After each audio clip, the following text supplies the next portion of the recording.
technically still. Let's say it's Thursday. I said July 5th, but in New York it's already July 6th. Here in Vegas, it's the night of July 5th, 2023. This is Red Ben. You can reach me on Twitter at RedBenTrader. Or better, join my Discord, which is totally free. You can get an invite from Twitter on my my page. You'll see it in my bio. If you now in the Discord that I run, it's nothing fancy. It's just a way for me to share what I'm doing and connect with other traders. I enjoy helping people, but I also trade, so I don't have, since I'm not charging anything, I don't have really time to put a whole lot of effort into it. But my coach runs a trading room that is fee based and provides a lot of education as well as a order flow algo that we're going to look at today. If you want to learn more about that, contact my coach Simon. His email is trade the letter N, the word perform. So trade N perform at gmail.com. He does private futures trading coaching as well as just providing like guidance in the room for all of us during the regular trading hours. He teaches us how to use the algo, helps us get it set up, and eventually, as you use it for a while, he also helps us customize it to fit our own kind of trading personalities. Because truth of the matter is, there's millions of ways to trade profitably, but the way I trade best may not be best for you and may not be best for Simon, and the way that Simon performs best might cause me to tilt like crazy or just be a level of execution that I just can't like perform. So the great thing about the algo is that it's very customizable. You can simplify it, you can add to it, you can change whatever you want, you can hide things if you don't use them.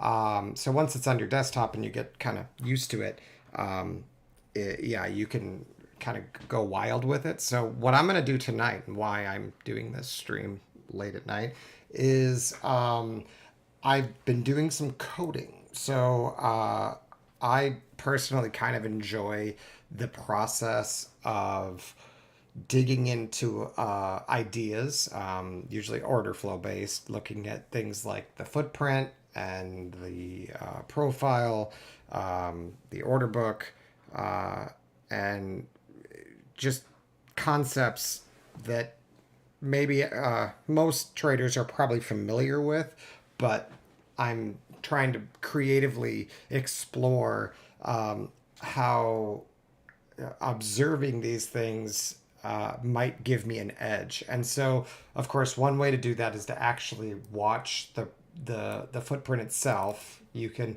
watch this and try to learn what all these numbers mean and learn how to focus and manage that. In my experience, that takes a lot of processing power, and I make a lot of mistakes and tire out very quickly from that. And with Sierra charts and the algo, I can train the algo to look for the things that I'd be looking for manually, and then just tell the algo, when you see that thing that I'm looking for, change the color of the bar, or add a dot, or add a letter, or add a star.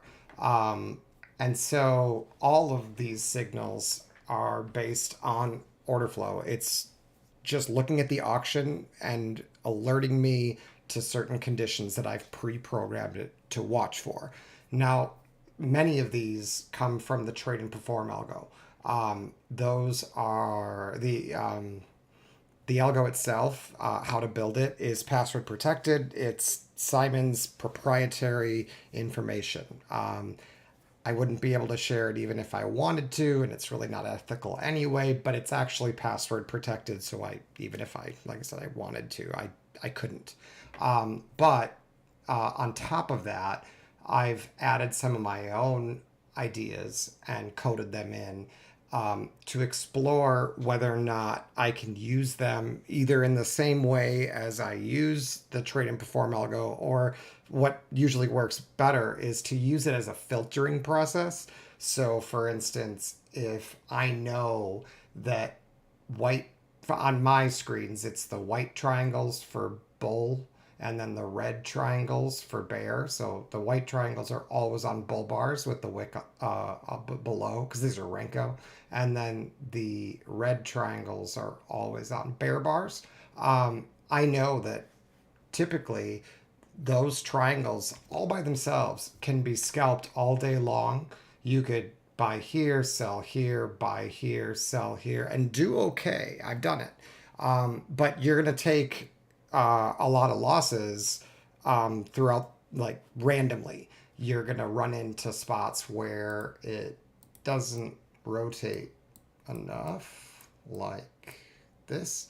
So you might get long. Because remember, you're getting the signal when, well, it's confirmed when it closes. So you're getting long when this one closes, and then it goes up 1.5 bars, doesn't quite meet my requirement for getting out of the trade, and then gives me a short, and then that one goes half a bar only to go back and trigger long again. So if you think about it, this would potentially be, if each of these bars, let's say, are 15 ticks to go an extra bar, that would be 30 ticks to reverse, because you need, they both, if you have a reversal bar, it opens in the same spot. So 15 ticks up, a little bit more than 15 ticks, and then retrace that 15 ticks. If you get another 15 ticks below that previous open, you'll print it bearish. So when you're looking at the, when you're trying to figure out the stop, where to put the stop, the traditional place for a triangle entry, because of where the triangles print, they're kind of like a continuation signal, suggesting that there are aggressive traders pushing despite the fact that we don't have a like a likely apex, for instance. So I'm not going to get in. It's a trade and perform algo, so like that's my best explanation, but I don't really have the code for it. So that's it. That's how it seems to work. It tells me when there's like more traders behind me, basically. And you generally don't want to fight them, but you also typically need to decide if you want to put your stop at the back of the bar with the triangle, or if you want to find an apex, which for me are these little flags. On the top, they look like this, they're purple, and then the bottom like this, they're like sideways triangles. On Simon's charts, they're a different color triangle, but my brain needs things to like look more different than just colors. Otherwise, I get confused. So, because I have a lot of signals on here. So you can also put your stop down there, but then you're going to have 15 ticks here, almost 15 ticks here. So let's say like 12 ticks, and then 15 ticks here for where you entered, right? So you've got 15, 15, 12. So we consider it a 2-bar stop. And if you're using a 15 tick Renko bar, you would basically, it's going to be 15 times 3 because of the wick here most of the time. Sometimes there's not much of a wick, and then it might be pretty small, like 10, 12 points. But it could be, it's more like 15 points. Because remember, there's 4 ticks for every point. But if you use just 1 bar, well, then you're only looking at like 8 to 10 points most of the time.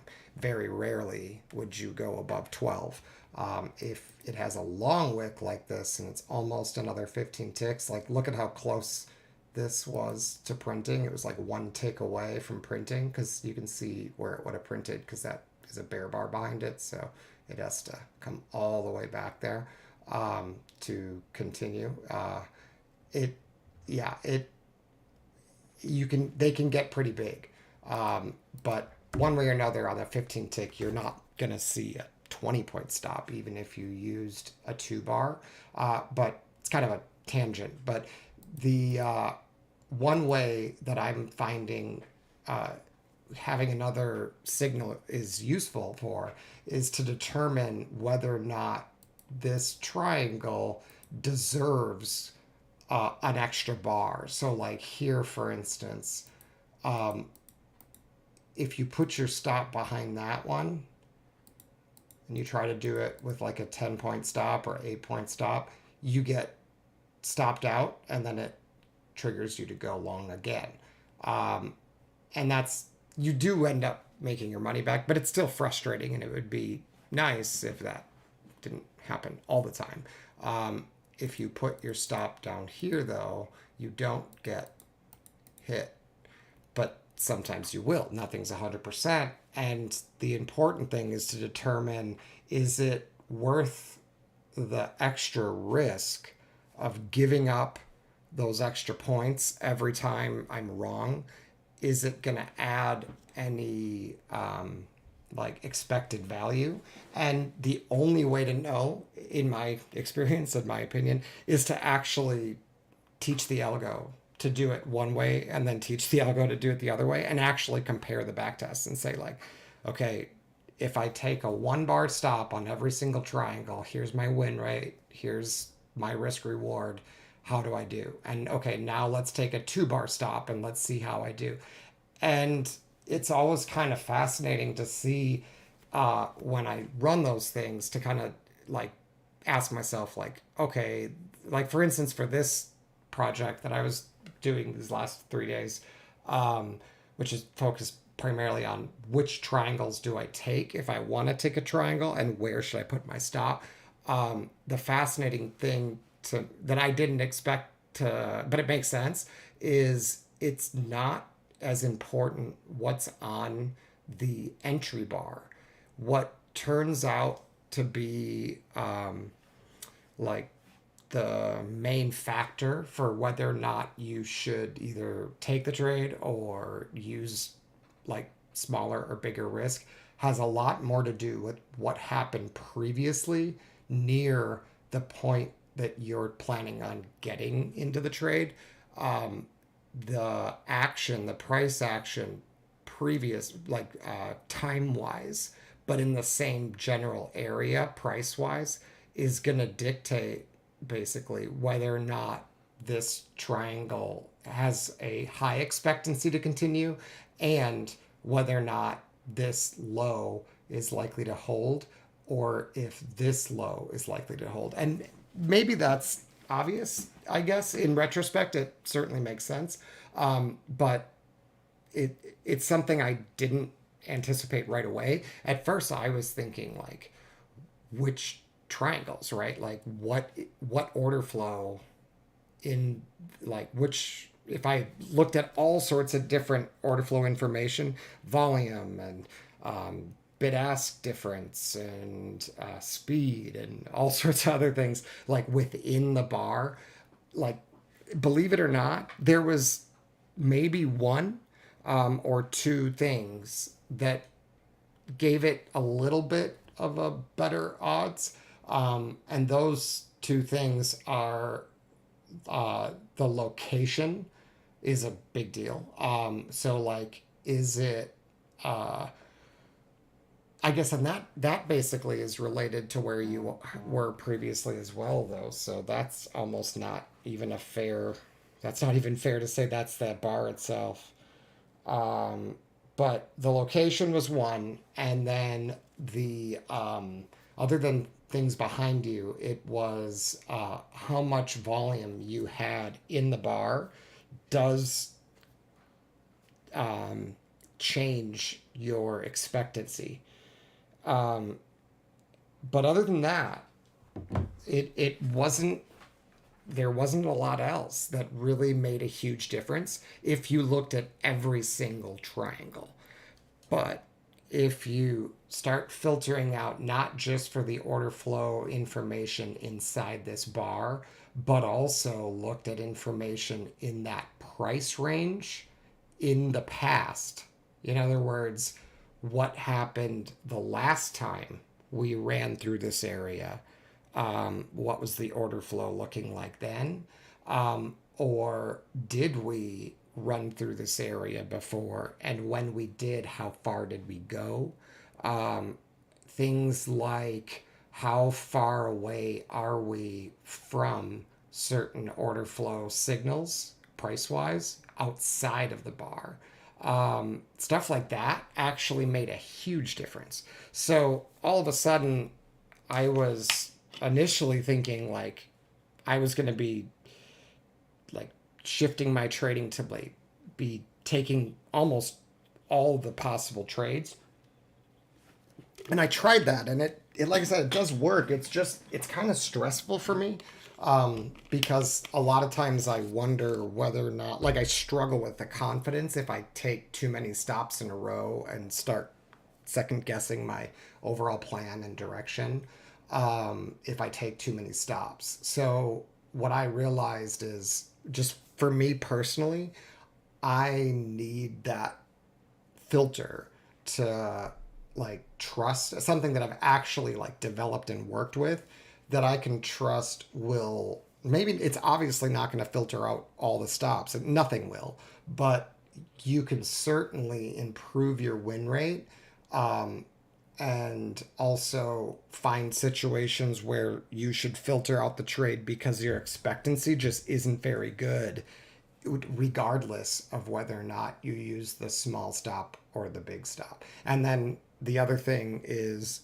like I said, if you use past information, like market generated information, from either time recency or price, like relative price, you can pretty consistently determine whether or not you need a 1 bar stop or a 2 bar stop, a lot better than random. So I'm I'm going to go a little fast here because I don't want to. I've explained how the algo works and what all the signals are and stuff in the past, but I've added new ones. So I'm going to focus on the new ones. If you are curious, like, oh, what's a red bar and what's a star and what's that? Just watch my other streams. I talk about them all the time. And for the ones that I can explain, I do. For the ones that I don't have access to knowing how it's built, I do my best to like explain how I use it and what I kind of think it does. But just keep in mind that my interest here to share this is not so that you can go and try to like recreate the algo.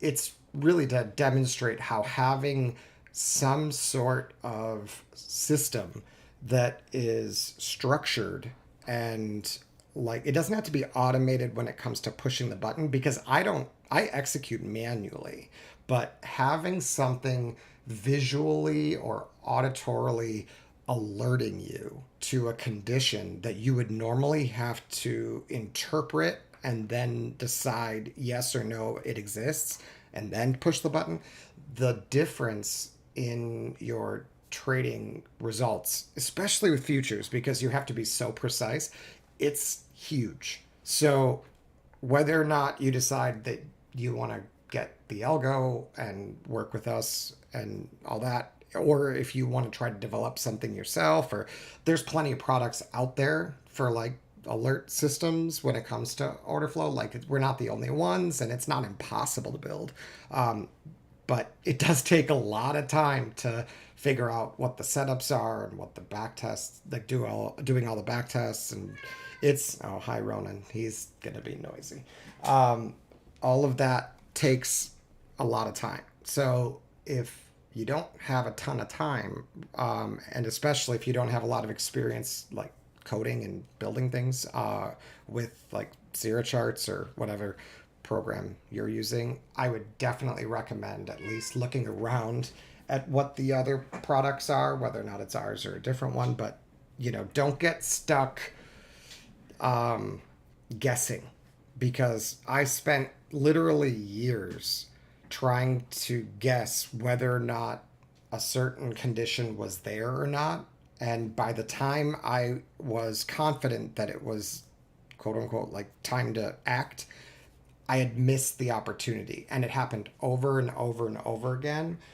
And it just knowing that I knew what to do but couldn't act on it was really detrimental to my like psyche. And it really slows you down and almost takes you in the wrong direction, I'd say. Like, you recognize that you're spinning wheels, you're wasting your time, you're blowing up accounts for no reason. Like, you know what to do but you just can't do it. If that's the experience you've been having trading, I'm not a financial advisor, I'm not personally selling anything, but I do think having some sort of a structured program of what gets you into a trade, something you can actually see that says, yes, this is the spot. It changes things. Let's just say that.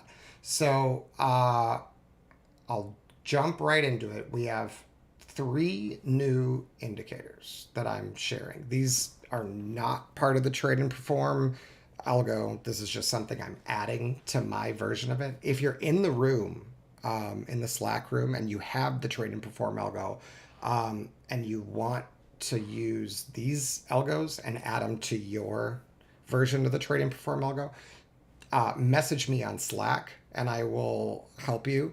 But it'll only work if you have Simon's algo, because it's based on his all of like the structure is the trade and perform algo. So you can't really, it won't work without it. But if you are in the room, just message me on Slack and I'll help you build whatever signal you'd like from my page. But like I said, you need the algo first. So the first one is relatively simple, and it's something that I will probably hide eventually. But I've explained before that what I usually do is I start with kind of a raw signal, and then by having that raw signal, I can evaluate whether or not there's anything there and whether or not I'm missing some sort of relationship between two different conditions. So at first, I always put it all out there. And then once I start identifying the patterns, I add the patterns. And then eventually, once I'm satisfied that I've got the patterns I need and there's not anything else useful there, with the raw signal, I'll hide the raw signal. I've already done that on a bunch of these that I worked on this weekend, the long holiday weekend. But I have left one of the raw signals, which are these shaded gray bars behind the TNP delta bars. So the red and green are, it's Simon's kind of version of, what's it called? Delta. So volume delta. He's tweaked it a bit, but it's basically looking at whether or not buyers or sellers are more aggressive within the bar. So is there a lot of bidding and buying as prices rising, or as prices falling? Yeah, and or is most of it on the offer, pushing the offer up, and people only entering once they see the uptick.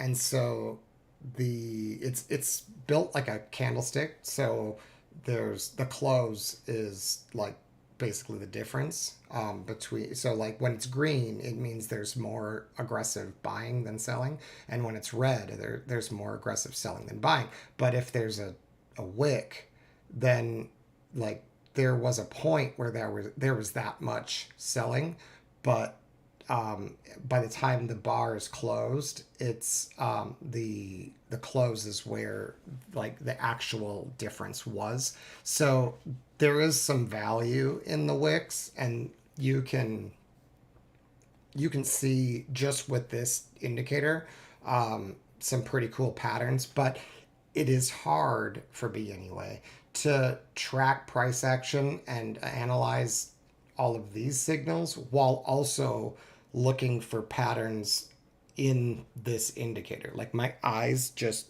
I just can't process all of it at once. In retrospect, I can do it, but in real time, I struggle if I have too much to think about.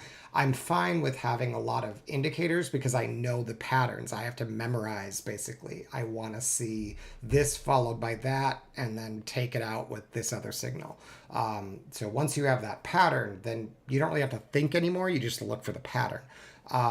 But if I don't have a signal to indicate a pattern is there, then I actually have to interpret, like, okay, is that divergent, or is that higher than the last, 5, or whatever the pattern is. If I have to think about those things, it slows me down and it takes up a lot of processing. So I've, like I said, tried to automate as much as I can, and turn them into other signals. So the other two signals, the dashes here, the yellow, I'm sorry, the white thick dashes, and then the T, there's a green one on the bear bar, and there's an orange one on the bull bar.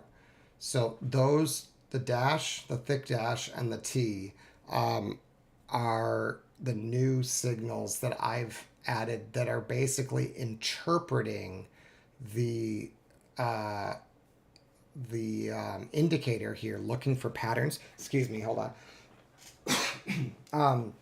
Looking for patterns in there that I have identified as useful to know that they exist.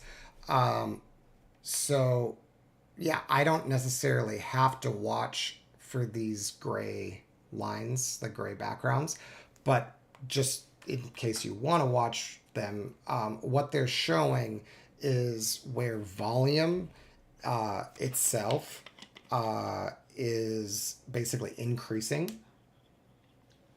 Because if you think about it, you can have total volume, the number of contracts, you can have total volume increase or decrease, regardless of whether or not the bar closed with strong bull aggression versus bear aggression. I think of this indicator down here as like a power indicator. It's showing where the power is, who's using the most energy. And then you need to look and see what they're getting for that energy. And that's going to determine basically what they do next. But there's, while up here, these bars here are accumulated volume, but they're separated by waves. So each Weiss wave is like a rotation. And you can see where the big volume comes in because the Weiss waves will shift. So if you look at how small this one is, and then this one is more significantly bigger, whereas like if you look at like these two are actually very close together in height. But again, that takes some thinking and like care. Like here, if you look over here, you can kind of see how the ones with the big gray lines kind of jump bigger than a 45-degree angle. And here too, kind of jumps a bit. It goes exponential for a bar. And if you have like 3 in a row or 2 in a row, what you're going to see is like a steeper incline in that. Like here, look. See how it gets steep right there? Here, I need another. So it gets steep here versus this. So if you can see that, cool. If you can't, that's okay, because like I said, I've integrated the volume changes into the signals, but the gray lines here are that raw signal saying like there's more contracts being done here than we've seen recently. But it's not filtering out whether or not price is getting anywhere. And it's not determined by how much power is being used, how many contracts are pushing up and versus down. So I need to kind of, like combine that information, and then it spits out the important bars, which are the dash bars, the one with the white dashes, And that's regardless of whether or not it's bullish or bearish. There's bearish ones with white dashes as well. And then the T is the other one. So those are just two examples of like a derivative basically of volume and volume delta, looking at like what is happening here versus the previous bars in both of those, that order flow information. So the way there's a couple different like patterns basically that I've already found with these. So I'm just gonna explain those first, and then we're gonna kind of look for them, and then we're gonna look at some other days. I'm gonna pull up days from the past, and we're first of all going to see if that pattern, if those same patterns still existed back then, and also we're going to keep our eye out for other patterns, especially as they're related to the other signals. Now you'll see on this screen I've got a lot less information than I usually do. Normally I've got all the levels and I've got a lot more algo signals potentially showing. I'm hiding some of them because there's two new indicators, and I honestly just haven't had the time yet to dig into whether or not there may be some like relationship between the other non trade and perform algos that I added and these new ones. I don't know. There might be, but for me to really see how these work and whether or not they work, I needed to like pare down some of the signals because there was just too much. You snuck up on me. I didn't see you back there. Go. Yeah, I until I learned how these worked. Like I knew how I expected them to work, but I wasn't sure they would work that way. And they didn't work how I expected. They worked slightly differently. But I might not have seen it had I had too many signals. And honestly, as it is, it's probably more signals than anyone really needs. But I'd like to see if there's some relationships. If there aren't, these two indicators alone, along with the triangles, actually produce enough trades and a good enough RR that I could actually hide a lot of the other signals if I wanted to. So that's kind of exciting. So anyway, here's the basic the basic pattern. It's similar. So for the T, whether or not it's bullish or bearish, generally the way this works is you want the best reversals are going to show up when the T shows up late in the wave. So you want it now. You don't know where the end of the wave is when it happens, right? But the entry signal is not going to be the T. It's actually going to be the triangle that gets beyond the T. So there's an orange T here. I know it's kind of hard to, let me make them bigger. We're going to make them bigger. Let's see. Is it this one? Nope. Yes, that is correct, but it's bold. So let's try like 18. Yeah, that's better. That's much better actually. Let's do that with the other one too. Sorry to do this on here. So the bear is going to be 18 as well. Ronan agrees. Okay, and then let me just save it. I forgot.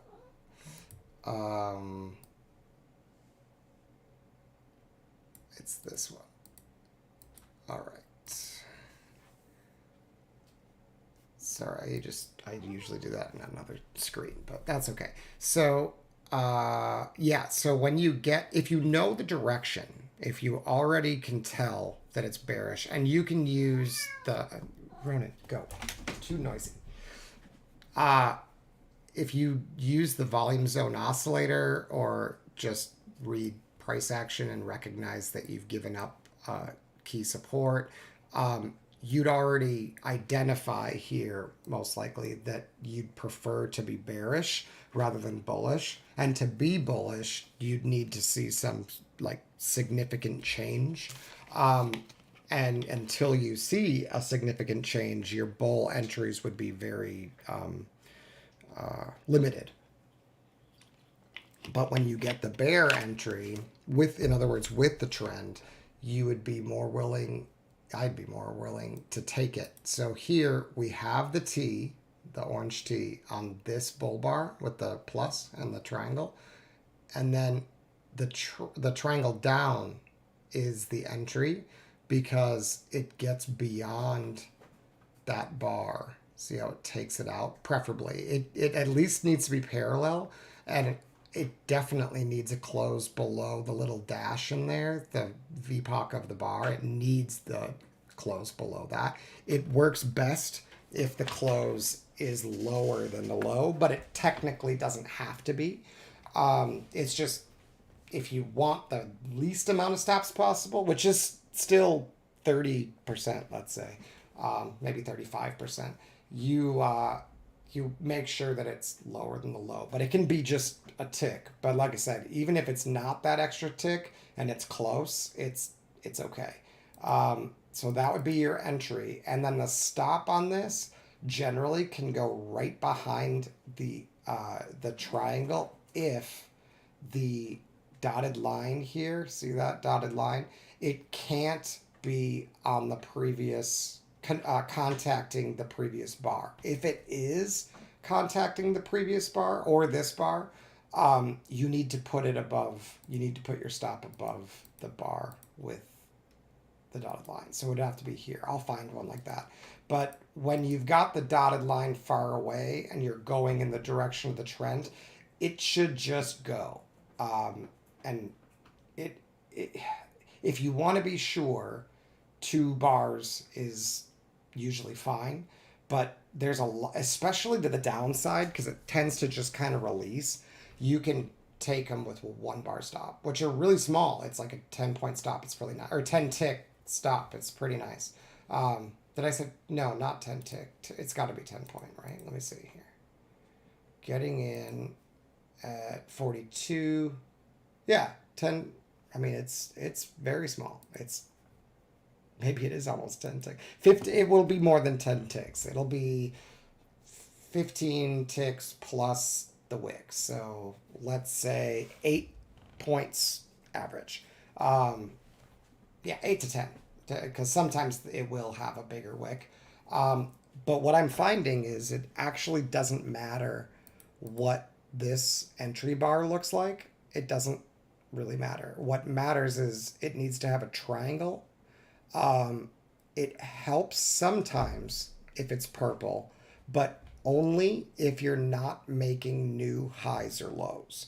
If you are breaking down, you're trying to like take it here. Let's say if that triangle was here, you actually don't want it to be purple, because purple bars at the end tend to get swept up. So, and then at the top, you really don't want to be buying a breakout on a pink bar. Now, that's not always the case, but as a very simple rule, yeah, if you're consolidating, like if you're doing this,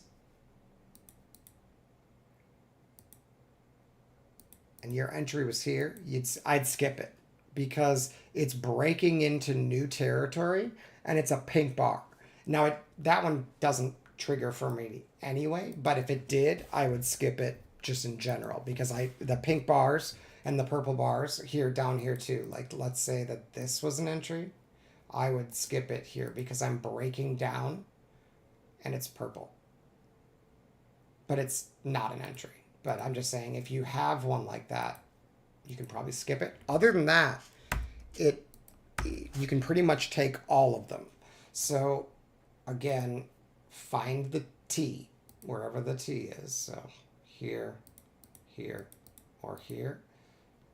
And if you have a triangle, breaking down through any of those. It doesn't have to have a T on the entry, just the triangles, and it doesn't have to be purple. This is a nice spot to be purple though, because it's in the middle of the range. That's where purple kind of belongs. Because buyers are just giving up here. They're not willing to defend because it's not an interesting spot for anybody. They would rather get long back here. But the red triangle there gets us short because this T got beat. Make sure that's on the low. See how it's just, I'll show you just to be crystal clear. Oh, where'd it go? Is it this one? Nope. Hold on. Where did it go? Here we go. I was showing you that it's actually lower. So see, it's just a few ticks lower than the T. And it's got a red triangle. So it's an entry. As long as you don't think you're mega bullish. And you can see it's pretty neutral here. And then in the opposite direction, you would find green tees. And so this would be a stop. That would stop. And you can see it does immediately stop. And sometimes they will stop. And even if you put your stop down here, this one still stops out anyway. Because, well, we won't, I'll explain it later, but I know exactly why this stopped. And I have a way to avoid it. But if you were just using the T, that would be a stop. And then here's another green one, right? And then if this with the arrow, if that had a triangle up, that would be a long. But there is no triangle up there, so it's not a long. And technically, if you wanted to, you could take this long if you thought it was bullish, because you've gotten over that. See that? You've established above it, and now you've put in a triangle. But the further away you are from what I'm calling the signal bar, so this is the signal and this would be the trigger, the further you are, the riskier it gets. And you need to be more and more aware of where you are on the actual chart so that you're not buying into resistance and selling into support. And here it's pretty dangerous if you think about it, because this is resistance and you're getting in on a pink bar, but it doesn't quite break out of resistance, so it's technically okay for me. So let me back up. I'll find some more. Okay, so like I said, where you really want these is at the end of the wave. And again, the entry is not until you see a triangle going the other direction. So here you get green T, no triangle yet. If I'm just taking this bar by bar, right? Let's say we're right here. Green T, I get a bull bar, I don't do anything. If this closes bullish, I can buy it, but it doesn't, so I don't. Now, this gets a T. And then this is the next bar. I'm waiting after the bull. And then the second bull bar in a row gets the triangle. See that? It gets the dash above the dash in this bar, which is great. And it clearly closes above it as well. That is clearly an entry. Now the tricky part is you get another T here. And so if this one had a triangle and you thought it was bearish, it would technically be a short. So and sometimes that is the right way to play it.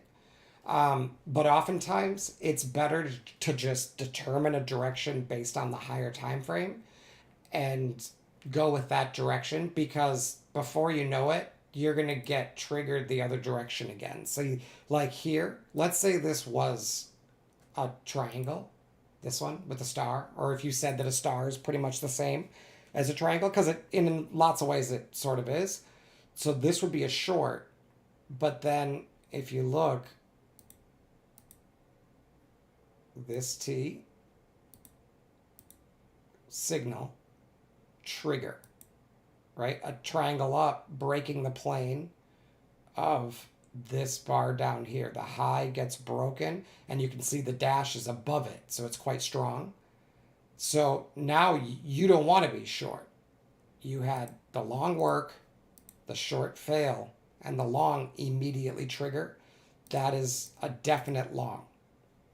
And that might be confusing, but what it basically means is, again, if you want, because like if you wanted to, you could take every one of these and just say, I don't care about the direction. I'm just going to take every triangle that breaks the plane of a T. And so you're long, and then let's say the stars are the same, and so this one breaks the plane of this one, although you can see the dash is way up here, which is dangerous, more dangerous. That one immediately stops, and I'd put my stop right there, and then that one triggers long, and here you don't get a short. Not yet, anyway. So, again, the basic concept is find a bar that's associated with the T, right? I can pull those a little closer. Interestingly, I must have it set up so that it moves based on how close I am. That's interesting. Because when I zoom out, they seem to get closer. Well, I can move them a little closer. But you're going to find the T. You're going to draw a line at the end of the bar and look for a triangle to get behind it in the opposite direction. Find a T, get a triangle to break it in the opposite direction. Get a T, no triangle, bullish. Get a T, no triangle, bullish. T, no triangles, it's still bullish. You just stay long. T, triangle, sell. Where to? Back to the... So you have to think about this as like it's all fractal. So if this... Okay. It's kind of hard to explain, but once you see it, I think it'll make sense. Renko makes this easier to see. You have to think about who's stuck. So is this T offsides? Absolutely. That's why this entry doesn't make a lot of sense, because you're trading back into someone, into a range that got offsides, like severely. From the point of view of futures, that's too much heat for most people to be comfortable with trading NQ. So when it comes back into their entry point, they're gonna be a buyer down here, is the idea. And so then find another green T. Is this guy offsides? Not at first.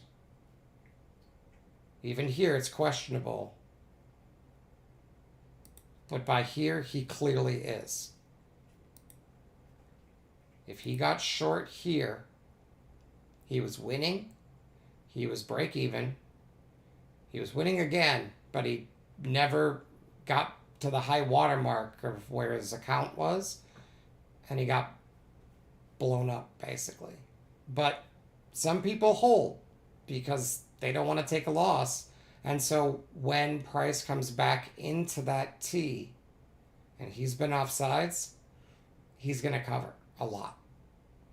And so while you can take this entry because there's a T and there's a triangle that breaks down under it, and like I said, especially when you've got the dash, the VPOC, below the low of the T, it's like this guy is definitely uncomfortable.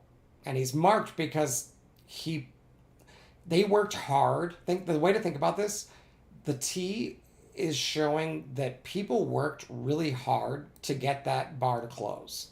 They had to put a lot of effort and power to make that happen. So when they get beat, particularly by a triangle, since the triangle is showing not just like a stab, but like an assault. And that assault has gotten behind every single trader that executed on that T bar. If they're trading a small time frame, they are uncomfortable for sure. So, like I said, usually what we should expect is when we get behind the T, specifically with a triangle, because that suggests that for a moment they thought they were good. And that's kind of helpful. If you have a player who got immediately smashed, you can still get a big move for sure. But if they had some success, you can then stretch that range of that T and evaluate later on whether or not you would expect them to be covering or not. So like here, bearish at the triangle, got behind, we'll say, a T, because it works the same way, short and long. We got back into a support. You can also see the developing VPOC was here previously. That makes this support. We also see that the T got off sides, right? So they're going to cover, like I explained. And then we come up, we make a new T to watch for in the future, a triangle under that. So they worked really hard to get this bar to close. And they probably had to because they're getting back into the range of this guy. And remember before, what happened when we got back in the range of the T that got beat? They became support. They became support. What about this one? Did it become resistance? Nope. It went right through them. And what happened? They made a new high, collecting liquidity and basically like resetting the auction. So when that happens, when you get not just consolidation, but a high, a higher low, and a higher high. So you need a low, preferably a lower low, a high, usually a lower high, then a higher high, I can't do this right, high, higher low, higher high. That is always going to clear liquidity, always. That pattern has the potential to be the beginning of a new trend, but if on a bigger time frame you have not broken resistance,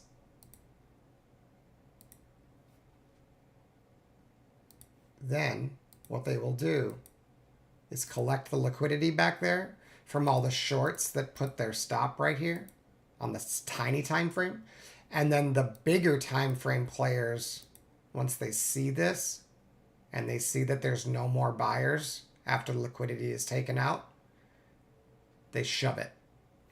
So you have to look at things at multiple time frames. You have to keep in mind that the bigger the time frame, the more powerful and the bigger moves they're able to manage. So if your time frame allows you to trade and hold like 40 points and you're looking for a 150 point move with options or something, that is bearish until you develop volume above that. But from a scalper's point of view, like me, I do both, but I'm happy to take the scalps. From my point of view, I can be bullish here, here, and here, and prepare to be bullish if they set up again here. But when they don't, I can be bearish here. Where's another one? Here. And that one doesn't trigger. But if it did, oh, here. There we go. I was like, I thought there was another one. So it takes some practice to see it. But once you get it, you can't unsee it. So look. T. Take it out with a triangle. Ignore that T for now. Doesn't matter on the entry bar. That triangle gets underneath this T, bearish. No matter what happened in the past, helps if it's bearish. But from my point of view, unless I've got no room to support and there's no risk reward, unless that's the case, unless I'm like pushing right into support, I'm taking that trade when the T gets taken out by a triangle. And then if it's bearish on a higher time frame, I'm gonna continue to take those all the way down if there's more of them, if there's more T's to trap. So that's a short. If I identified this as bearish, that's a short. But notice here, that T is at the bottom of a rotation underneath a support, and it's beat by a triangle. I can scalp that if I want. I just have to remember the bigger picture. It's bearish, so when I take the liquidity up here and they trigger bearish underneath a bull bar T, an orange T, I have to take the bear one. The bull one, the counter trend, is totally optional, and I don't need to hold runners. And if it's confusing to go back and forth, just forget about the counter trend. You don't need them. You'll do fine without them. If you want to do this unidirectional, all you have to do is identify direction. Let's back up to like the beginning of the day on Wednesday. So let's say we're here, pre-market Wednesday. And you can see previously we were bearish. So let's say we started trading at London Open. So that's like where some of the volume starts coming in. So let's say here. So if you look at where we are on the channel, we've been underneath the channel. It's clearly been bearish. Something's going to have to change for us to get bullish. And that thing is usually someone getting trapped or getting to a location on the higher time frame that we expect to find buyers, and we do. So, but I'm not even going to look at that. We're not even going to care about the higher time frame. We're just going to take the stop when they reverse, because you'll see that it actually works just fine. So this one is our first T. I don't know. I think that's just before the open, but you can see that it's at the very bottom of the move, and it's very far away from the channel. So this bull entry here is a pretty good counter trend trade. But again, we're going to ignore it because it's bearish. So let's say we don't even care about the counter trend trades. We know it's bearish. We just want to look for bear trades right now. Well, we've got a T here and a T here. And the red triangle comes in here. And that one is a stop. And that's going to happen. So this one, you can see it does not get 10 points. Pulls back, gets behind that. You lose 10 points, let's say. All right. Then we have, so that one's done. We have this one and this one. They don't immediately trigger, but later they do. So let's say we lost 10 points here. There was, let's not even worry about it. I was to say, you technically could have seen that was a problem, but let's skip it and just say we took the stop.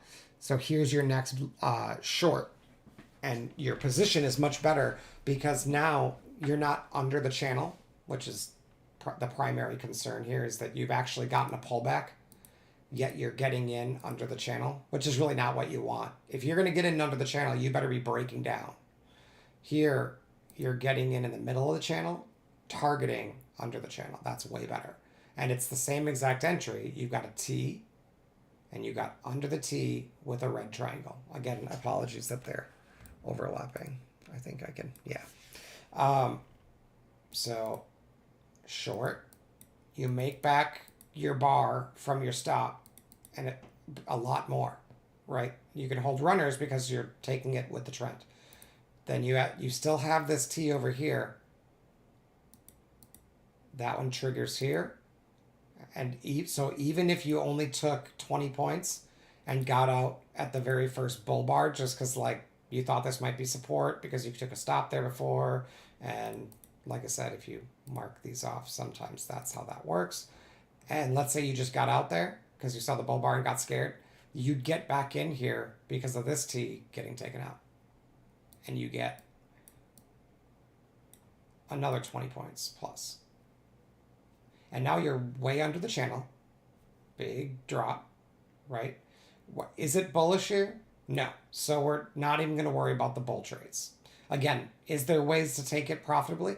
Absolutely. But let's just ignore it because it makes things a little easier. So we'll erase all the lines for now. Erase lines. T.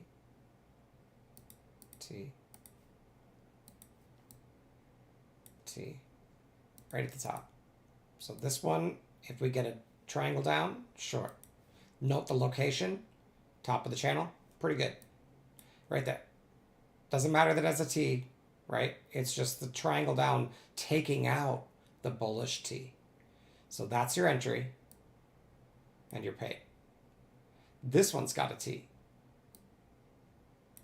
And it triggers on this and this. So short, right? So even if you got out, even if you took 10 points and got out, you get triggered again. Okay, so get paid, and now you're just waiting to see the next one. Okay, T. Now that one's at the bottom of the channel. A little bit dangerous if it triggers. This is a T.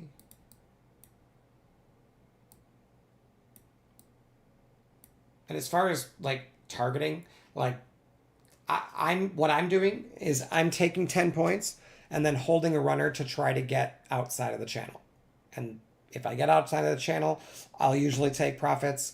Sometimes it goes way deep, but certainly if you get a bull bar, and yeah, at that point, like I figure it'll probably set up again. So I would be out somewhere within these two bars for sure if I would have gotten in here. I've gotten 10 points, and then I'm probably out anyway. But if I wasn't out and I was still holding, if I thought this low might get broken, I'm trailing my stop to like right here. So I'm making 10 points on both, basically. Pretty much every time it works. Okay, so we're looking for a triangle up, and there's nothing to do until then because we think it's bearish. Again, I got a little confused because I see potential bull entries, but we're going to ignore them. Note, though, they are there. Like here. That's a buy. If you thought it was bullish, if you identified this as bullish, that's a buy. And the way you would is you got bearish here. You got your extension. You didn't break the low.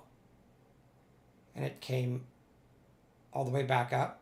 And remember, if it's bearish, these T's that triggered will become resistance.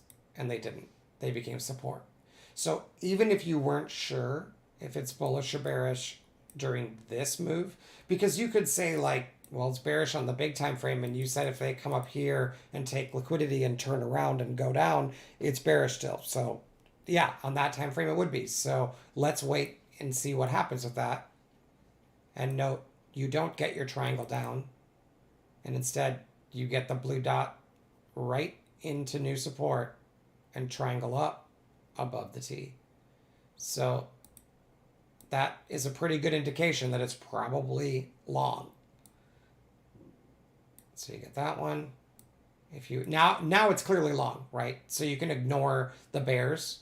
Even if you miss this, once it does this, you know it's long now. But you could have caught it if you were paying attention, because it just didn't. It collected the liquidity. It had an opportunity to turn around here, and it didn't. And then when you got to be aware of where that trigger is on the triangle. Just look left. Do you have a T on the opposite direction? Okay, so there's nothing to do here because there's no triangles. And note there's no down triangle here. Sorry, no T to the downside. There's only T's to the upside. And we're not looking to short right now. So you just keep holding your runners at least until this star, if not the first triangle down. So now I'm probably out of my long because I've got even though there's no short signal here, if I'm not out of the long, I'm looking for an exit on any rip. So like here, totally happy to get out because think about it. Like we saw how often this sets up, right? Like even on this little move here, it set up twice. So if you got in here and you ride it from 15,298 to, what did I say? The triangle down, yeah, like here. Like somewhere in here. Like that's a 40-point move plus. Like like it'll set up again. Relax. You don't need 150 points if you're scalping. Like be reasonable. But it does get to the top of the channel. And then we start to see some T's here. So again, we have to ask ourselves, is this a location? First of all, is it bullish or bearish? Is there any reason to think it's bearish? Well, we'd have to look at a higher time frame. And from a higher time frame point of view, I'd say yes, potentially it is. If it turns around here, right? And then you'd have to ask, well, do I have risk reward to take a short?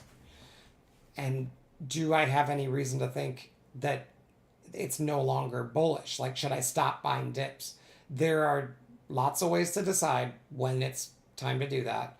But a easy way, as I showed before, is find the T's and see if they're producing support or resistance in the future.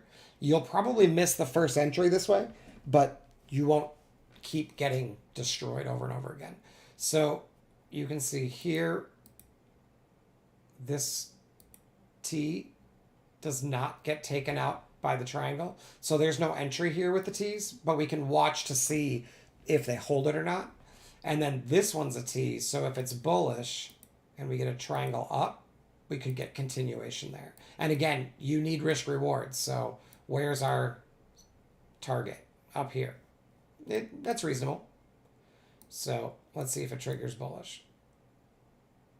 Right there. So that's, we could say, even though it looks like bigger time frame might be bearish, it just didn't trigger. And the T that we would have expected to be resistance is acting as support. So it's bullish. So T down, break it with a triangle up, preferably get the dash above that, and you're good to go. So that's your long. And here, honestly, I'm just using a 1 bar stop here. You could, if you want to be sure you don't get stopped, if you get tilted when you get stopped and it goes to your entry and you'd rather risk a little bit more on the, like, to have a better win rate, you can put your stop down here and rarely get hit. But for me, I'm personally, if I'm getting in up here, I'm putting my stop like right there. And if it stops me and goes, no big deal, because I just made 20 here, 20 here, and 40 here. And I don't feel like getting him back 15 points. I'd rather just give back 10. So This one works, right? That's all I need. And then we have a T. So we're looking for, and look, we took liquidity, right? Took liquidity. And again, bigger time frame, there's reason to think that could be bearish. So if it continues down, we had a T on the way up at the top. So if we get triangle down, that would be our first opportunity to short. But again, you wouldn't have to take the first one. If you want to wait to see this break, that makes sense. And they just don't trigger, which is awesome. So instead, it just goes up. But again, there's no T here to break, unfortunately. So you don't get an entry here. You would need a green T up here to break. But if you were still long, you could hold. Otherwise, I'm just hanging out waiting. And if this breaks with a triangle down, I'll take the short. Right there. So that's the short. And again, I've got a T right here that's also getting broken down. So that is like further confirmation, because remember back here, this T acted as support. So you don't really want to take an entry right into this when you haven't broken it. Whereas here, there's potential support. We went a little higher, got another T anyway, which triggered here, but we've already gotten under this one, triggering a second time. So we've basically getting short with two different bars getting triggered at the same time. And that one stops.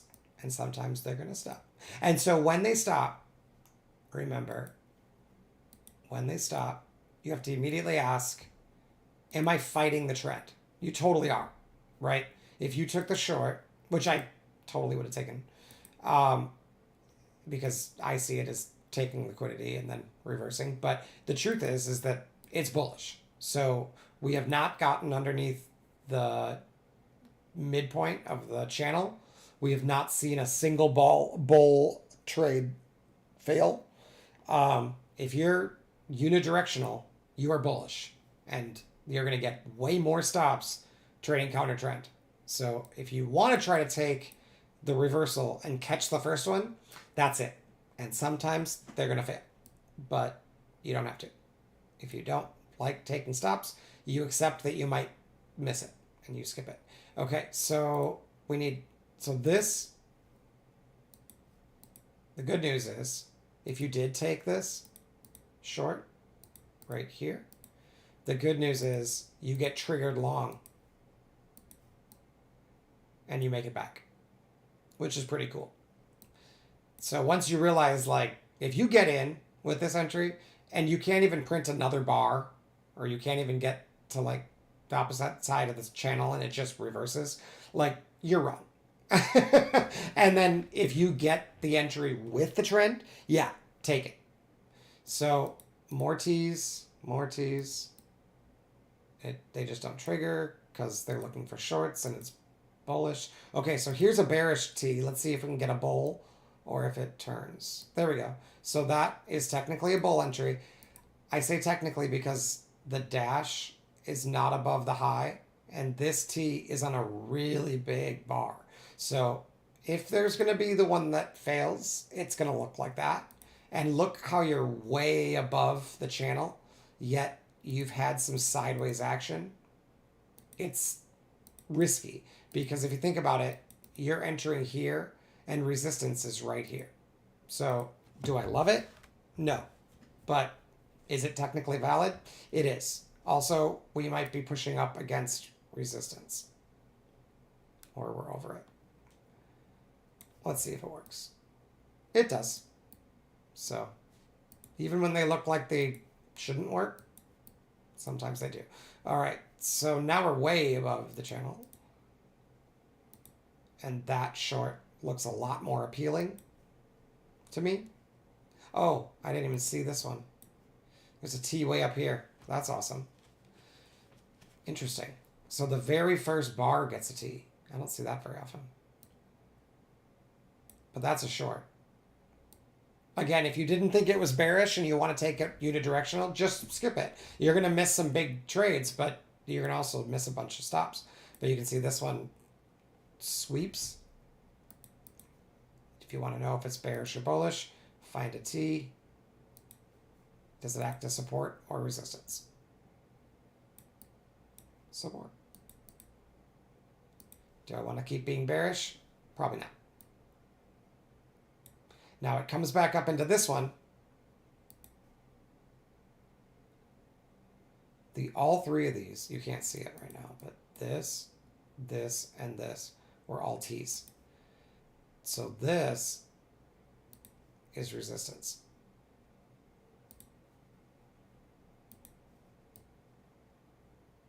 Now this one already triggered here, but technically it triggers again here. But you'd only take it to resistance basically, because you're no longer breaking out. And now see how you've traveled the channel? It's now neutral. It's no longer super bullish. So if you want to stop taking bull trades, stop taking them at the top of the channel and take them at the low. And then if you want to start taking bear trades, take them at the top of the channel, not the bottom. Wait for it to set up in the right place. Like this one was in the right place for the short. This is a little bit iffy for a long. You're way at the top of the channel. It's not that it's never going to work. It's just you're going to rarely get more than 10 points. So we don't have another short opportunity. There's just not a lot of T's. There's one. Okay. So it's not an entry. We need to take it out to be there. So T, take it out with a triangled out. Bearish. Short. And again, it's going to fail. And the reason is because you're at support. So if you can see that like, didn't you just say that we're supposed to be shorting from the top and buying from the bottom? Yeah, I did. But I'm going to point out every single one of these entries that are valid just to show that I'm not skipping the stops. But you can see that if you can read price action and you identify that this is neutral, you can just skip anything in here because it's shit price action to like enter in the middle. The only time you should be entering in the middle of the channel is if you know it's bullish or bearish, and here you really don't. You're just buying in the middle, and like that's fair value on this time frame. So you're much better off waiting for a better entry, but it's valid, so I pointed it out. Would I personally take it? Probably not, if I can avoid it, unless I'm just like on autopilot, which does happen. So let's see. T, bearish. T. Oh, did I miss one over here? Yeah. So this T here, right? Once this acts as support, all these triangles that go above it signal long. It doesn't matter that it already acted. It's still technically valid. It's just sometimes you're going to get stopped and sometimes you're going to get 10 points because this one was also an entry. And then sometimes you're going to get 20 points. So if you just want to take them all, I'm finding I do fine. But what I'm doing is if I've got resistance that I haven't tested like this, I'm not taking this one because I see resistance here. And then this one I don't love because it's pink and I'm trying to break out. So that's usually not good. But this one is better because we've already cleared out the order book and we're pushing through with a non-pink bar. Again, the pink and purple bars have their place, but in a neutral environment, you need more than just a pink bar to get things moving. Once you are bullish, then almost all the pink bars are good entries actually. But when it's neutral, that's not the case. And so if you can't tell the difference, then don't worry about it. Just take them all. Took liquidity, triangle down. Notice the T here triggers again. It worked here. Might as well try it again. Your location's great. Like it's at the top of the channel. Remember, support is down here. So that's your target. I can just extend this. Remains support. You can probably move it up to the next T, which is here. So you can take it into the bottom of this T, and you can only get a purple bar out under it. It's still neutral. It's not bearish. See how these are all purple, purple, purple? Like they break down underneath it with purples because they can't get any real like energy down there. So, and then again, you've got that T here is active on this triangle, this triangle, this triangle, and this triangle. They all work. This one too. Still triggering in the same spot. Now this one here is way high because our T resistance is there, right? So the closer you get to the top of this, the less your expectancy is. So this one is the riskiest. And what's the lowest? This one and this one are your best risk reward. Hopefully that makes sense. Okay, so let me get rid of this because now it's probably gonna shift. Okay, so where are we? There's a T here. T here. None here. This one misses. I don't think you close below it. I don't think so. That's too bad. Just misses it. It got right on the line. I think technically it has to get at least one tick below it. So if I have that lined up right, it didn't. Wait. What about this one? That triggers. That triggers. That's probably fine here. So I guess maybe the easiest way to do this is once it's neutral, since I want my cells to come from the top of the channel, I want to find the T that's highest. And then for the longs, if it's neutral, I want to find the T that's the lowest, which I think is this one. Yep. So ignore this and say long, long, long, long. That one's too far away. And long. And then short, short, short, short, and no short.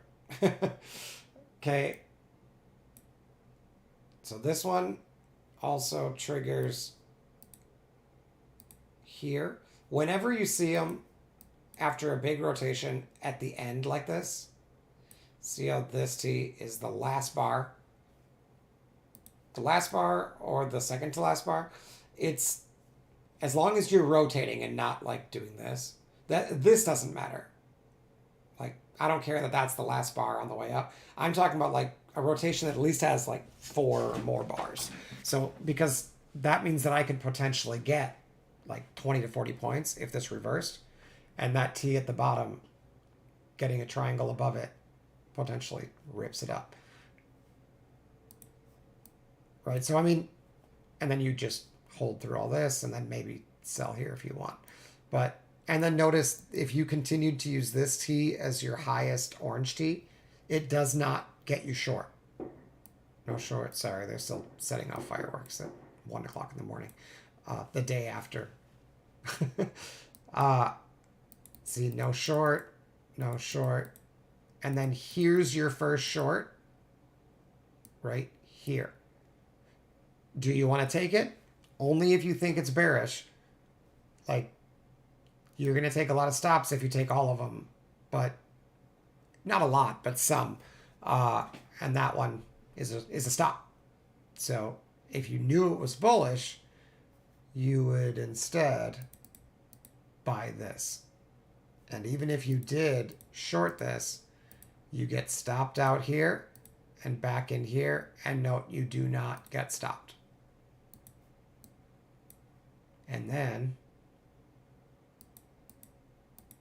Ooh, you don't get an entry this way. That's too bad. So this one triggers off here.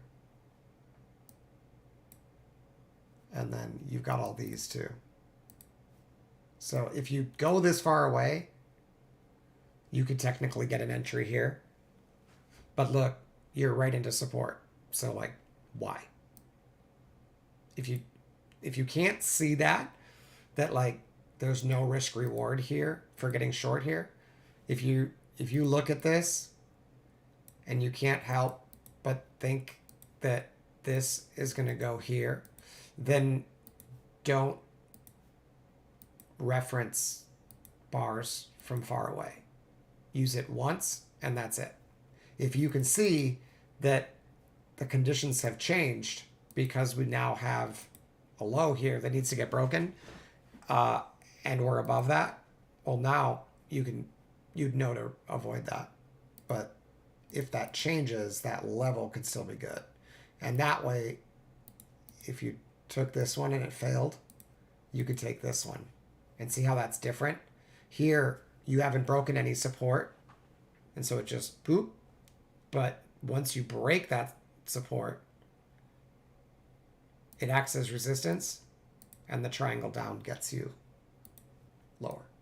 So that is a key to reading Renko, and it takes a lot of practice to see it in real time. Easy to see it in the past, but I'll do a couple more. It's just down. Wait, there's no T there. It's getting a little late. Here's a T. That one missed. And there's nothing there. This T, you can see that the resistance is right here. So again, why enter in the middle? I don't know, but if you did, it would be a stop. And then this T, wrong direction. This one breaks here. But again, you've got support, so it's sketchy. This is also a T though, so you're actually breaking down two. But yeah, kind of sketchy. It works. Sometimes that's just the way it's going to go. And here, you could identify, hopefully, that it's more bearish than bullish. So if you're going to pick one, take the bear. Okay, I think that's enough for that entry. Let me show you the other entry. So that's the T. The other signal is the white dash. So these, what we're going to look at is when we get a dash, we want to look at the next bar that breaks the plane of the dash. So in this case, this dash is broken by this wick. See that? The next bar that breaks that price point is this. And then we put a line at the edge of that bar, and we can basically say that it's bearish as long as we don't get the yellow VPOC line above that high. And that means that we can short this or any other triangle as long as we continue to hold that level. Or star, actually, as well, even this. Stars, triangles to that direction. Probably X's too. But if you get the yellow line above this on a bull bar, and then it acts as support, it shifts. So you have to be aware of where they are to your left. For instance, here's a dash. The bar that the wick that broke the plane was a bull bar right here. So bullish at that moment, as long as we don't get the yellow line below it on a bear bar. Note here, we got it below it, but it closed bullish. That's actually an entry. And then this is an entry, bull. But if you watch the yellow line, oh, I guess we didn't get it below the bar. We just got it below the dash. So it's below the bar. So here, is where that buy signal, that bull signal, is no longer valid, is there. Now it can act as resistance. See how they can't get a bull bar once you get VPOC above it? So that is another reason to short this. Then there's another one up here at the very high with the star. That one never got tested. That's extremely bearish. You don't know it until the next bar. But if you get a dash and the next bar goes in the same direction without testing this first, very bearish. Here's one. I think we talked about that one already. 1, 2, 3. Here's one. Okay. Note here, the very next bar did not retrace. So our thought here is it's bullish as long as we don't break behind this.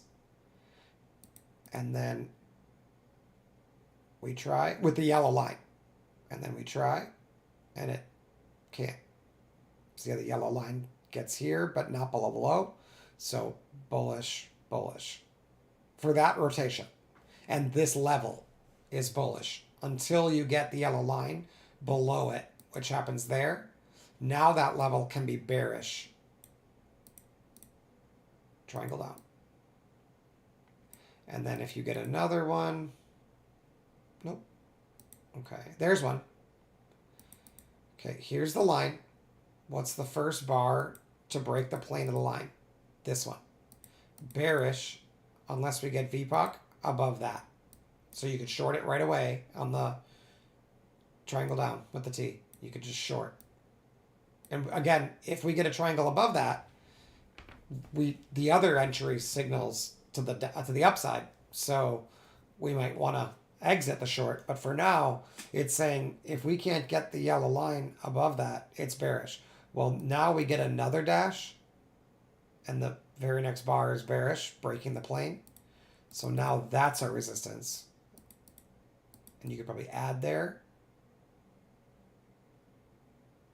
And it's, see how that's bearish? And it remains bearish until we get T. Triangle breaks the T. Well, that's bullish. So if that works, it's probably not super bearish anymore. But officially for the dash signal, it's not bullish until we get a bull bar with VPOC above that. So that T triangle works for 10 points, but then we get another T in the other direction and then triangle down, and this remained resistance. So this short is better than this long. It's bearish, and I'd rather take this. Okay, there's a dash, and note it's at the bottom of the rotation, and the very next bar is bullish. Testing this, it's immediately bullish. Note we also had a T right before it.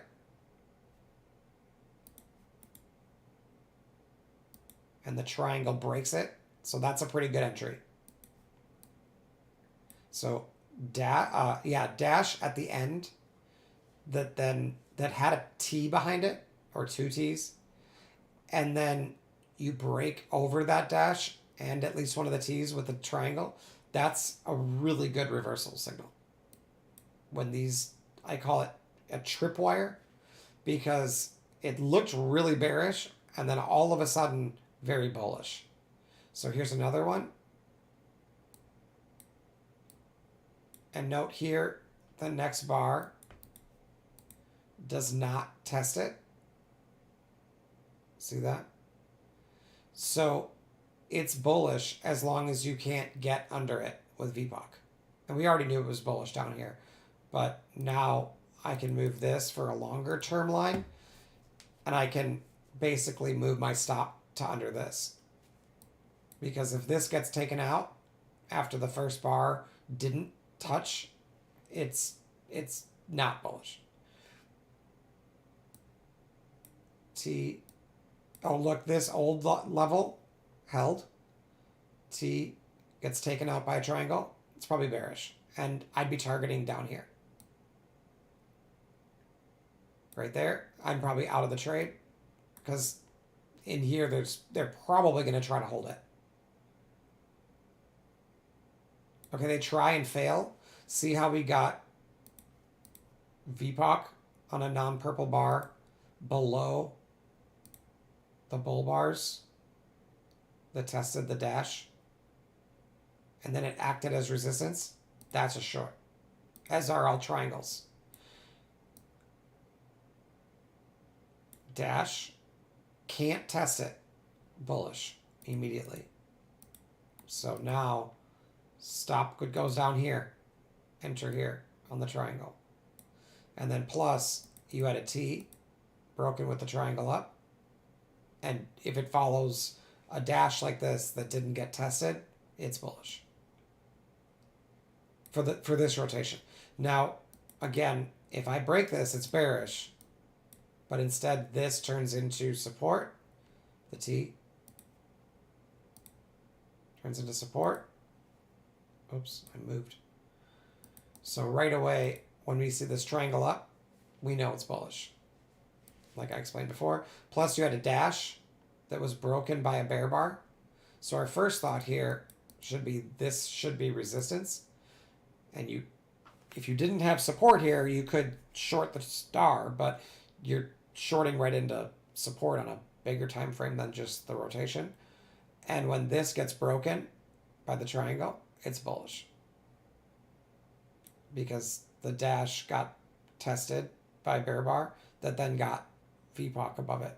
So if you weren't sure here, you know for sure here. Bull.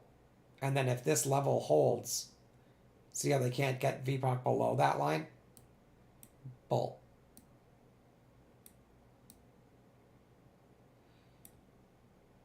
There's a dash. See how it can't be tested? It's bearish unless they get above this. That is a short. Anywhere where you can manage risk, basically. Oh, but we had another dash. I didn't see that. So dash gets tested by a bull bar. It's bullish. So it was bearish here when it was holding. And then we got dash tested by a bull bar. That's support. Bullish on the star. So this star is not bearish. There's a T over here too. You could see how this one doesn't get the dash over it, and then it fails. You would also identify that this dash makes this pretty bearish, so it's not really a good place for a long because your risk reward's not very good. This is your target. Whereas down here, you can target here. And then, yeah, once that happens, you can take the longs. Now, this was also a T. So this makes sense as an entry, and it just doesn't go very far and runs into support. And it's at the bottom of the channel, so, I mean, you can probably just ignore it. So that one rips. So this is the wick that tests the dash. Bullish as long as that holds. It's got a VPOC below it. There. Bearish. Oh, there was one here too. This was bearish. The bar that tested the dash was bearish. So bear. Bear. Got bull above it. This one is now support. And that's what I want. Boom. So hopefully that makes sense. I don't want to do this for any longer than 2 hours, but you can, like I said, there are stops, but even just with those two setups, I did pretty well today, just focusing on just these. So like looking at the overnight right now, you can see it's neutral, but maybe a little on the bearish side. So right away we see this last dash was tested by a wick. That was bullish. And then we had a T back here. And so this is entry, right? Because we're looking for bulls. And note, there were other T's So if we got more triangles up, we could take them. But there's probably another dash somewhere. Back here, that one got totally stuffed. So this will support. And see how they can't get the VPOC underneath it on a bear bar? Very bullish. So all of these triangles and stars down here are going to work really nicely. And then the shorts are not going to work very well. So here, this triangle up, probably going to work. This triangle up, potentially going to work. But again, this is one of those situations where you need to put your stop below actual support, not below the arrow, the triangle up, because it's not bullish. It's neutral. It's a bullish location. So once you start lifting and there's momentum, you can do a 1 bar stop. But if you're trying to use the location and just trying to get a trigger to get you long near location, you need to put your stop under support. Okay, so that's enough. If you want to learn more, yeah, talk to Simon, honestly. My coach can show you a lot more setups kind of similar to this. And his name is Simon, and his email is trid, letter N, wordperform @gmail.com. If you want to get a hold of me, I'm @redbentrader on Twitter. And don't forget to join my free Discord. I will see you all